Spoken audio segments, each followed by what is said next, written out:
మనం ఇప్పుడు సోమనాథపురం అనే గ్రామంలో ఉన్నాము. ఈ గ్రామం మైసూరు నగరానికి 33 కిలోమీటర్ల దూరంలో ఉంది. కర్ణాటక రాజధాని బెంగుళూరుకు 135 కిలోమీటర్ల దూరంలో ఉంటుంది.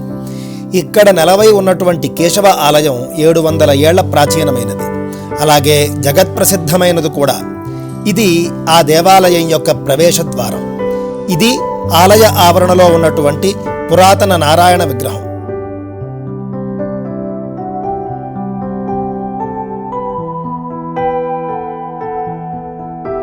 మనం ఇప్పుడు ఆలయాన్ని బయట నుండి చూస్తున్నాం. ఎదురుగా మనకు కనిపిస్తోంది ధ్వజస్తంభం కాదు, దీపస్తంభం. పురాతన కాలంలో దేవాలయం తెరచి ఉంది అని తెలుసుకోవడానికి ఆ స్తంభంపై అర్చకులు వెలిగించే దీపపు వెలుగే ప్రజలకు ఆధారంగా ఉండేది. ఆ దీపపు కుందును కిందకి దించి దీపం వెలిగించాక మళ్ళీ పైకి పంపే వ్యవస్థ అందుబాటులో ఉండేది. ఇప్పుడు మనం చూస్తున్నది అద్భుతమైన శిల్పకళ ఉట్టిపడే కేశవ దేవాలయం.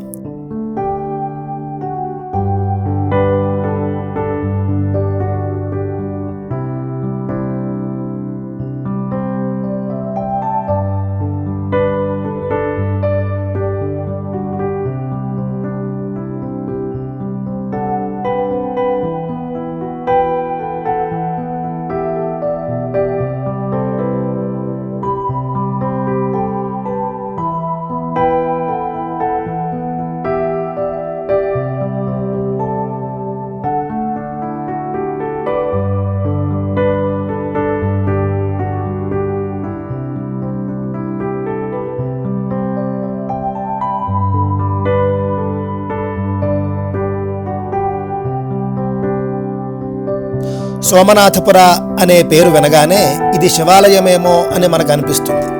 అయితే ఇది విష్ణువాలయం. ఈ ఆలయాన్ని చూడడానికి 2 కళ్ళు చాలవు.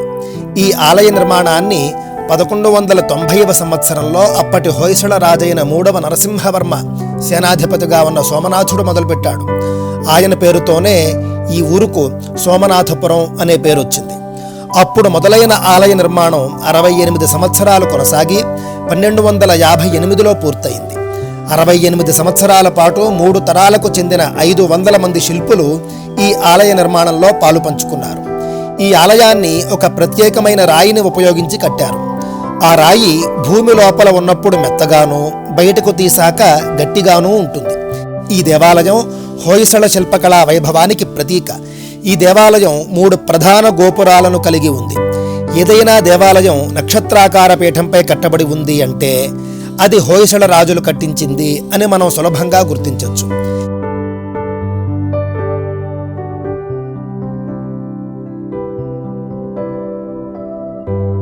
ఇది ఆ దేవాలయ ఆవరణలో ఉన్నటువంటి పురాతన శాసనం. ఇది ప్రాచీన కన్నడ భాషలో రాయబడి ఉంది.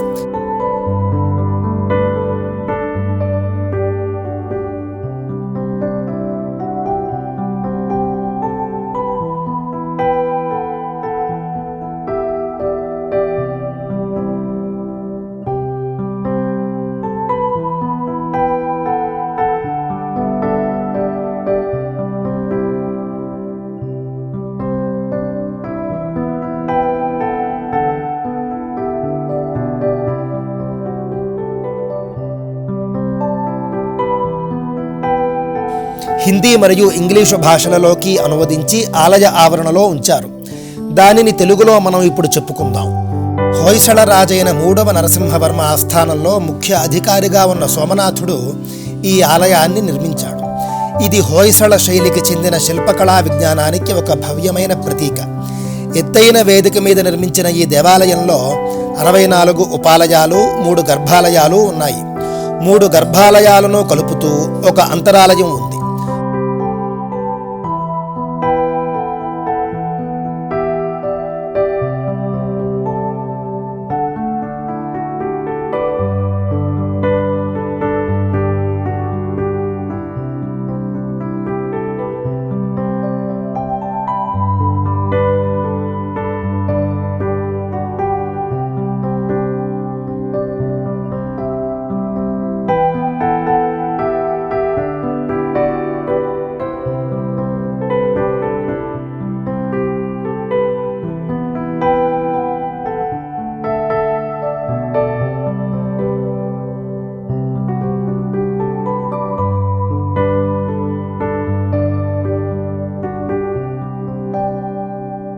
ఆ 3 గర్భాలయాల్లోనూ వరుసగా వేణుగోపాలస్వామి, కేశవుడు, జనార్దనుడు కొలువై ఉన్నారు. అత్యంత సూక్ష్మమైన చెక్కడంతో కూడినటువంటి శిల్పాలను కలిగిన గోపురాలను మనం చూస్తున్నాం. ఈ ఆలయం శిల్పాలలో ఆభరణాలతో కూడిన ఏనుగులను, రామాయణ భారతాది ఐతిహాసిక పౌరాణిక ఘట్టాలను ఎంతో అద్భుతంగా చెక్కారు.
ఇవే కాక మహావిష్ణువు యొక్క అవతారాలను, గణపతి మొదలైన దేవీ దేవతల విగ్రహాలను కూడా ఆలయం గోడపై చక్కగా మలిచారు.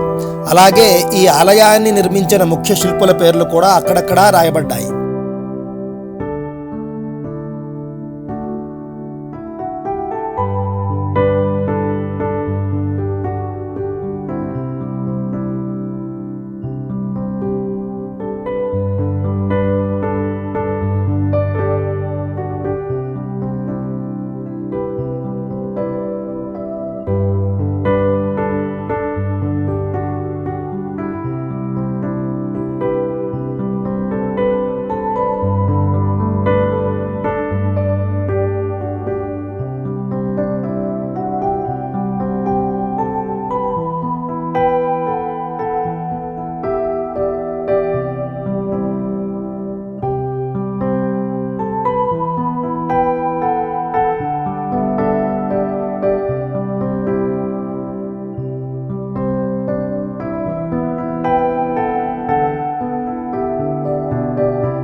ఇది ఆలయ ఆవరణలో గల మండపం.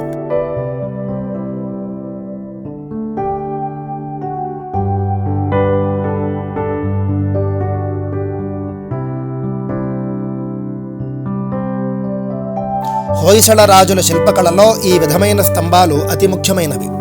ఇంతటి నున్నదనంతో చక్కగా మలచబడిన ఈ స్తంభాలను నాడు ఏ విధంగా చెక్కారో తెలిస్తే మనం ఆశ్చర్యపోతాం. ఈ విషయాన్ని మనం చివరలో చెప్పుకుందాం. ఈ దేవాలయాన్ని కనుక అణువణువు పరిశీలిస్తే హొయసళ శిల్పకళాకారుల అద్భుత నైపుణ్యం మనకు కనిపిస్తుంది. ఇలాంటి శిల్పకళ హొయసళ ఆలయాల్లో తప్ప వేరెక్కడా చూడలేం. అయితే ప్రాచీన దేవాలయాల్లో ఇలా పెద్ద పెద్ద మండపాలు ఎందుకు కట్టేవారు అనే ప్రశ్నకు సమాధానాన్ని కూడా మనం చివరిలోనే చెప్పుకుందాం.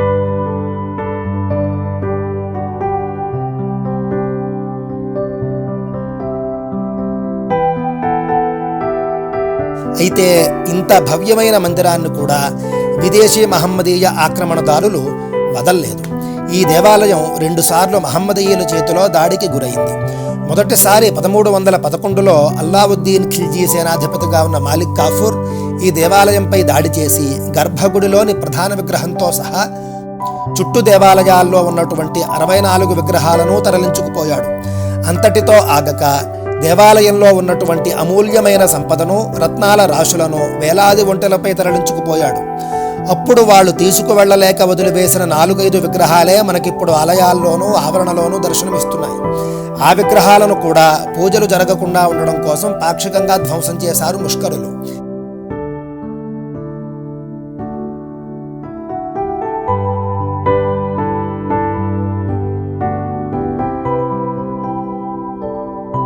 ఈ దేవాలయం గోడలపై చెక్కబడిన అద్భుత శిల్పాలను కూడా మహమ్మదీయులు పాక్షికంగా ధ్వంసం చేశారు. ఆ తరువాత కొంతకాలానికి రెండవసారి ఢిల్లీ సుల్తాను ఆధ్వర్యంలో మళ్లీ దాడి జరిగింది. ఎప్పుడైతే విగ్రహాలు, శిల్పాలు పాక్షికంగా ధ్వంసమయ్యాయో అలా శిథిలమైన విగ్రహాలకు, శిథిలమైన ఆలయంలో పూజలు జరగకూడదని హిందూ ధర్మశాస్త్రాలు చెబుతున్నాయి. కాబట్టి అప్పుడే ఈ ఆలయాన్ని మూసివేశారు. ఆ తరువాత ఈ ఆలయానికి ఎవరూ రాకపోవడంతో ఈ ఆలయం చుట్టూ దట్టమైన అడవి పెరిగి ఈ ఆలయం ప్రాభవాన్ని కోల్పోయింది. ఆపై కొన్ని దశాబ్దాల తరువాత విజయనగర రాజుల ఆధ్వర్యంలో పునరుద్ధరించబడింది.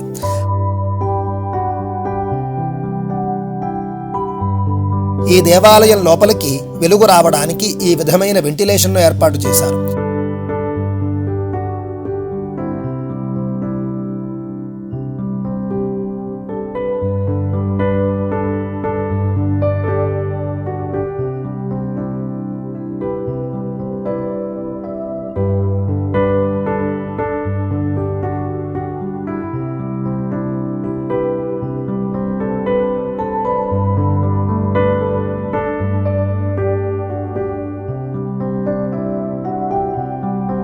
అలా 300 ఏళ్లు మళ్లీ వెలుగొందిన ఈ దేవాలయాన్ని 19వ శతాబ్దంలో మళ్లీ ధ్వంసం చేశారు.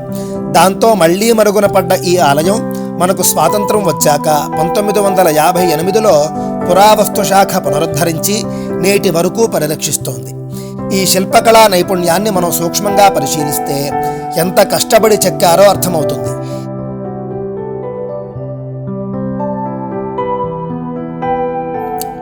వర్షపు నీరు దేవాలయం పైకప్పుపై నిలిచిపోకుండా ఈ ఏర్పాటు చేశారు. దేవాలయం లోపల అభిషేకం చేసినప్పుడు కానీ, దేవాలయాన్ని కడిగినప్పుడు కానీ నీరు బయటకు పోవడానికి ఈ విధమైన డ్రైనేజీ వ్యవస్థను ఏర్పాటు చేశారు.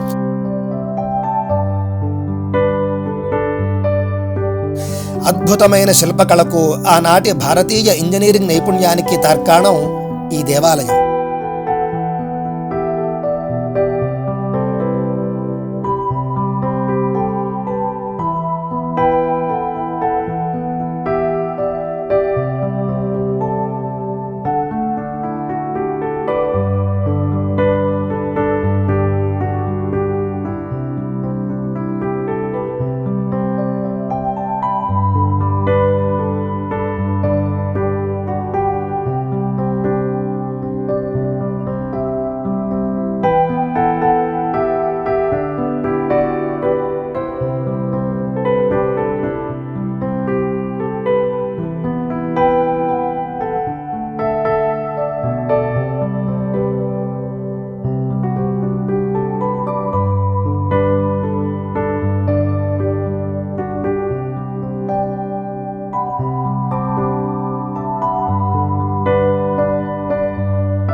మన ప్రాచీన దేవాలయాల్లో కట్టే పెద్ద పెద్ద మండపాల్లో బీద సాధలకు సామూహిక అన్నదానాలు జరిగేవి.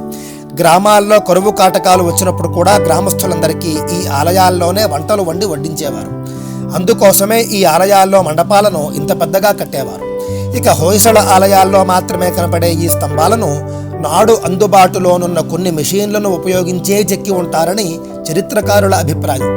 మనం నేడు ఒక కుండను తయారు చేయడం చూస్తాం. కుండను మలచడానికి ఒక విధమైన పద్ధతిని ఉపయోగిస్తారు.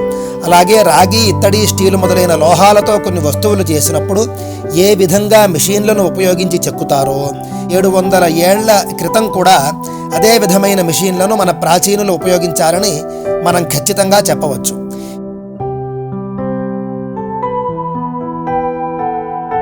ఈ ఆలయానికి మైసూరు నుండి కేవలం 30 నిమిషాల్లో చేరుకోవచ్చు. మీరు మైసూరు వచ్చినప్పుడు ఈ ఆలయాన్ని తప్పక సందర్శించండి. ఈ ఆలయ చరిత్రను మీ తోటి వారితో పంచుకోవడాన్ని మర్చిపోకండి. అలాగే ఈ వీడియోపై మీ అభిప్రాయాలను కామెంట్ల రూపంలో తెలియజేయండి. స్వస్తి.